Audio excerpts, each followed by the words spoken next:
আসসালামু আলাইকুম। যারা শুনছেন সবাইকে অভিনন্দন জানাচ্ছি রেহান মোটিভেশন থেকে। আমি আশা করি সবাই সুস্থ স্বাভাবিকভাবে বাড়িতে ভালোই আছো। এই বন্যা কঠিন সময় সুস্থ স্বাভাবিক থাকা, স্বাস্থ্যের যত্ন নেওয়া একান্ত জরুরি। স্বাস্থ্যের প্রতি সাবধান থাকবেন। স্বাস্থ্যের সুরক্ষায় আপনার যত্নের গুরুত্ব যেন থাকে। সেই সাথে আজ একটি গল্প শেয়ার করতে যাচ্ছি। গল্পটি শোনার জন্য শুরু থেকে শেষ পর্যন্ত সাথে থাকুন। বিশেষ করে শিক্ষার্থী যারা, প্রিয় শিক্ষার্থী, তোমাদের ধারণায় স্মরণ করে দিয়ে একটি গল্প শুরু করছি। একটি বিদ্যালয়ের উন্নত আদর্শ শিক্ষার্থী, পড়াশোনা বেশ ভালো ছিল। প্রতিষ্ঠানের সেরা শিক্ষার্থী তাকে বলা হতো। স্কুল বন্ধ, আত্মীয় স্বজন বন্ধু বান্ধব নিয়ে খুবই ব্যস্ত সময় কাটাচ্ছে। এভাবে দিনের পর দিন মাস গড়িয়ে মাস যাচ্ছে। সে যেন সেই ভালোটুকু ভুলে সে তার বিলাসী জীবন, ফ্যাশনের জীবনে চলে গেছে।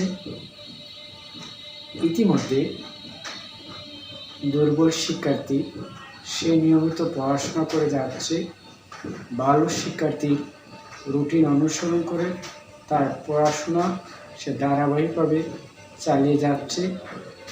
স্কুল বন্ধকালীন সময় বিশেষ রুটিন করে সকাল 10টা থেকে 4টার ভিতর সময়টুকু সে হয় লিখছে, নতুবা পড়ছে, নতুবা কোনো অনুধাবনটুকু নিয়ে অনুশীলন করছে।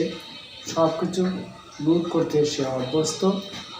বারের পর ভালো ছাত্রের রুটিন অনুসরণ করে বন্ধের সময় সে, বিশেষ করে স্কুল খোলা থাকলে যেভাবে পড়াশোনা করত সেইভাবে পড়াশোনায় লেগে থেকেছে। সকাল 10টা থেকে 4টা পর্যন্ত এর ভিতরের সময়টুকু বিভিন্নভাবে পড়াশোনার কাজে লাগিয়ে দিয়েছে। মূল্যায়ন পরীক্ষা হবে। দেখা গেল সেই মূল্যায়ন পরীক্ষায় বর্তমান বাস্তবসম্মত কর্মমুখী শিক্ষা ব্যবস্থায় সে ভালো পারফরমেন্স বা স্কিল, সে যোগ্যতার মূল্যায়নে ভালো ফলাফল করেছে। দেখা গেল সেই মেধাবী শিক্ষার্থী তার মূল্যায়নে সে ভালো পারফরমেন্স দেখাতে পারে নাই, কারণ সে অজবরল বা অসুন্দর শিক্ষা থেকে বঞ্চিত থেকে বিলাসী জীবনে ব্যস্ত হয়েছিল। সে ভালো হলেও ভালো পারফরমেন্স সে করতে পারে নাই।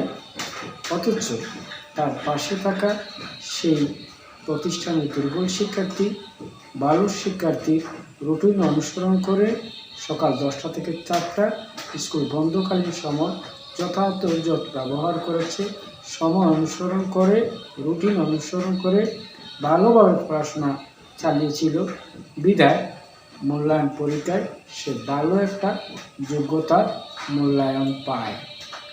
এই গল্পের বিশেষ অংশ হচ্ছে, আমি পড়াশোনায় ভালো, মেধাবী, কিন্তু যদি নিয়মিত পড়াশোনা না করে যাই তবে দেখবেন দিন শেষে ভালো ফলাফল ধরে রাখা যায় না বা ভালো মূল্যায়নের অবস্থানটা আমার হয় না। কিন্তু যে শিক্ষার্থী পড়েছে, লিখেছে, অনুধাবন করেছে এবং নিয়মিত একটা রুটিন অনুসরণ করে তার সময়ের যথাযথ ব্যবহার করেছে, তাহলে সে ভালো পারফরমেন্স বা ভালো যোগ্যতার মূল্যায়নে ভালো অবস্থান তৈরি করতে পারবে। আজকে বাস্তবমুখী শিক্ষায় অনুধাবন জরুরি, বা কোনো বিষয় বোধগম্য করে বা সেই বিষয়ে সারগর্ভ বিষয়টা অনুধাবন করে বাস্তব ক্ষেত্রে প্রয়োগের শক্তি বা প্রয়োগের ভূমিকায় তাকে সে ভালো। আজকে আমরা দেখি বর্তমান পড়াশোনায়, বাস্তবমুখী শিক্ষা ব্যবস্থায়, কর্মমুখী শিক্ষা ব্যবস্থায় পড়ে লিখে জেনে অনুধাবন করে নিজের জ্ঞান রাজ্য বর্ধিত করার সুবর্ণ সুযোগ। সেই সুযোগে ধারাবাহিকভাবে অনুশীলনের কাজ চালিয়ে গেলে মূল্যায়নে ভালো অবস্থান তৈরি করা যায়। হ্যাঁ, পরীক্ষায় পাস বড় কথা নয়, বা পরীক্ষা নেই মূল্যায়নে টিকে থাকা বড় কথা নয়, জ্ঞান রাজ্য বর্ধিত করা বড় কথা। Failure is the pillar of success. ব্যর্থতার পর সফলতা, বা failure is the pillar of success. সফলতার ভিত্তি হচ্ছে ব্যর্থতা। সেই ব্যর্থতার গ্লানি নিয়ে বসে থাকলে চলবে না, ব্যর্থতা থেকে শিক্ষা নিতে হবে। আমরা ব্যর্থতা থেকে শিক্ষা নেই। আর ছাত্র জীবনে পড়াশোনা করতে গিয়ে যথেষ্ট মনোযোগী থাকতে হয়, ভালো লাগা থাকতে হয়, ভালোবাসা থাকতে হয়। পড়াশোনার ভালো লাগা একবার তৈরি হলে সেই ভালো লাগাই ভালো মূল্যায়নের অবস্থান নিয়ে আসবে। ধন্যবাদ শোনার জন্য। বিশ্বায়নের যুগে এগিয়ে যেতে দেখে জেনে শুনে পথ চলি। এবার প্রজন্মের কল্যাণে রেহান মোটিভেশন আপনার পাশে।